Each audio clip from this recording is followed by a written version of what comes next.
Vamos a cerrar con una pregunta que se alinea también a la parte de derechos humanos, a las políticas legales, reformas, actualizaciones, etcétera. Pasando al ámbito escolar, ¿no? Hay cierto posicionamiento de una serie de cambios, ajustes que se han hecho, que hay un mayor paraguas de protección a los niños y adolescentes, ¿no? En este contexto escolar. Muchas veces vemos en las instituciones educativas padres que utilizan muchas veces esto como amenaza y dice, bueno, si le hacen esto a mi hijo me voy a tal parte a poner una denuncia porque usted no puede hacer esto o tal cosa. Entonces, de alguna manera, aun cuando esto se alinea a la perspectiva de derechos humanos y hay una mayor protección, vemos que también se cae o se dirige a la caída del nombre del padre, ¿no? A esta autoridad endeble que ya no regula lo que antes algo podía regular. Toda esta protección que ahora se da, pierden peso las instituciones educativas, pierden accionar. Ahora vemos cómo parece como que el niño y el adolescente tuvieran más peso, y las familias, ¿no? Y como que hay algo que escapa y como que esto se ha desorganizado de alguna manera. Se ha transformado de una manera impresionante, pero los psicoanalistas no tenemos ninguna nostalgia del antiguo régimen. No es que añoremos el patriarcado, añoremos los totalitarismos de la dictadura, no, para nada, porque eso también producía estragos sociales, producía unos efectos aterradores. Por eso surgieron precisamente las revoluciones, por eso surgieron las transformaciones, el feminismo, el marxismo, todo lo que decíamos hace un momento. Ahora bien, cuando ya nos situamos hoy en el marco, donde hay efectivamente un declive del nombre del padre, anunciado por Lacan, incluso tempranamente en su texto sobre la familia, los complejos familiares y su repercusión en psicopatología, y que lo verificamos en que ya para un hombre contemporáneo decir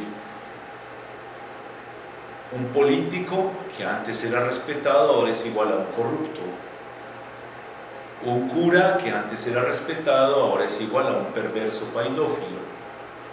Es decir, ha habido una degradación, con responsabilidad hay que decirlo. Un maestro ya no es la persona respetable, sino que es alguien que está allí, pero que cuando los muchachos en las nuevas tecnologías tienen la posibilidad de andar con el celular en el bolsillo y consultar los buscadores, piensan que allí hay un saber que el maestro ya no tiene. Ya no hay que pasar por el maestro para saber. Ha declinado. Claro, una cosa es saber en términos de acumulación de conocimientos, otra cosa es saber hacer con la vida. El padre de familia también se ha degradado. Ya no es la gran figura de autoridad, el referente. En Ecuador, por ejemplo, con el fenómeno de la migración, aparece mucho el padre cajero automático, que es el que envía el dinero, pero que no se ocupa de cómo los muchachos funcionan en la familia. Y eso hace un surgir de la adolescencia, de la juventud, desorientada y angustiada. Leía hace poco que en América Latina hay algo así como 108 millones de adolescentes.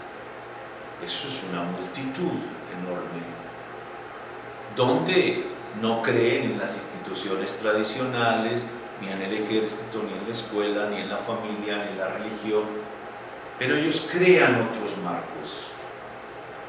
No todo es una dimensión negativa, van hacia lo peor, hacia la drogadicción, hacia las bandas, hacia la violencia, sino que también son creativos. Tienen formas nuevas de crear lazo social, redes de comunicación, grupos de comunicación, arte, tribus urbanas, pero muy artísticas.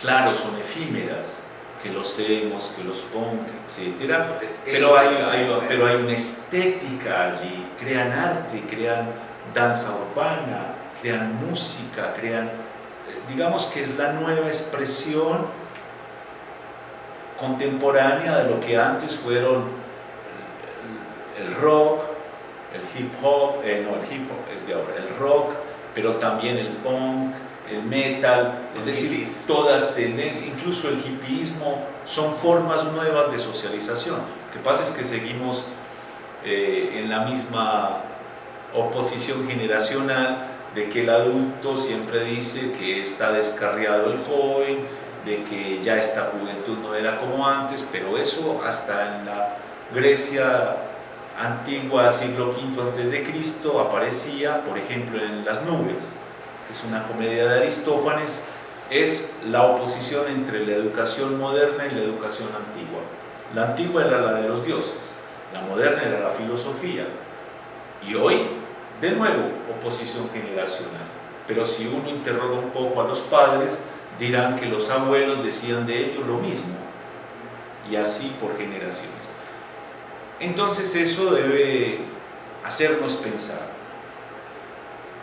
que sí, hay un nuevo actor social que se llama el adolescente, donde no están muy bien definidos los límites, porque no se sabe cuándo empieza la adolescencia y sobre todo no se sabe cuándo termina.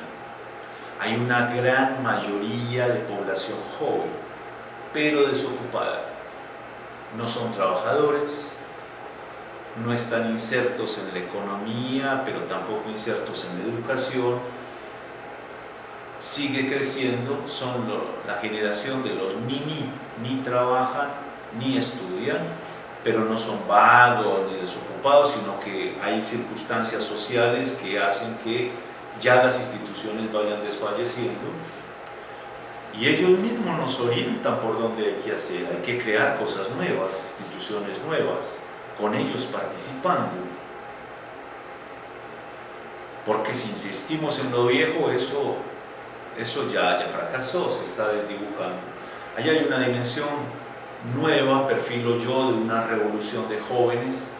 Hay que seguirlo, saber cuál es la invención que están proponiendo, y nosotros tener la capacidad de decir sí. Porque siempre en la oposición generacional el padre dice no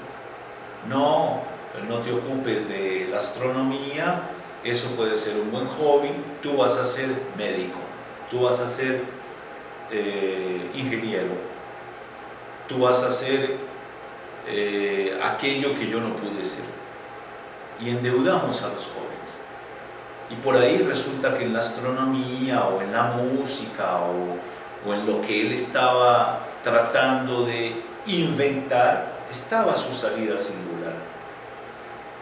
Entonces, cuando el padre renuncia a los ideales de imponerle a los hijos que ellos sean incluso más felices de lo que él fue, porque ahora la felicidad también es un imperativo, está la posibilidad de que él diga sí, y que si el hijo quiere jugar fútbol, él pueda decir sí, porque jugando fútbol por ahí se aleja de otras tribus que lo podrían más bien conducir o a la droga, o a la delincuencia, o a la violencia, etc. Ser capaz de decir sí a la invención del hijo, a la invención del alumno, a la invención del ciudadano, y por ahí encontrar salidas que no hemos ensayado. Decir sí a que si él quiere estudiar batería, pues que estudie batería. Pero siempre está el prejuicio, no, los artistas se van a morir de hambre, los rockeros se vuelven drogadictos.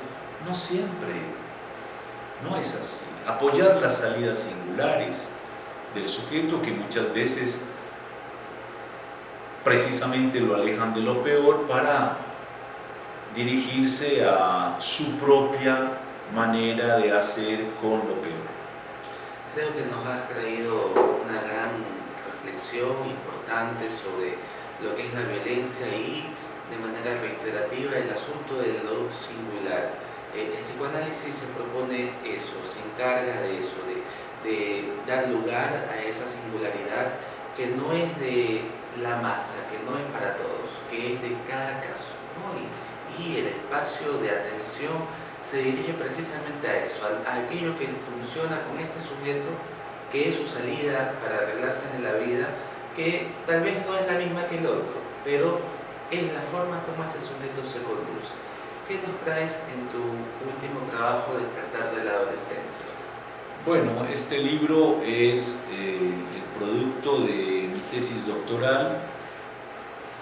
Es una reflexión que se dirige a los orígenes de la creación del término de adolescencia y de la reflexión de Freud y de Lacan.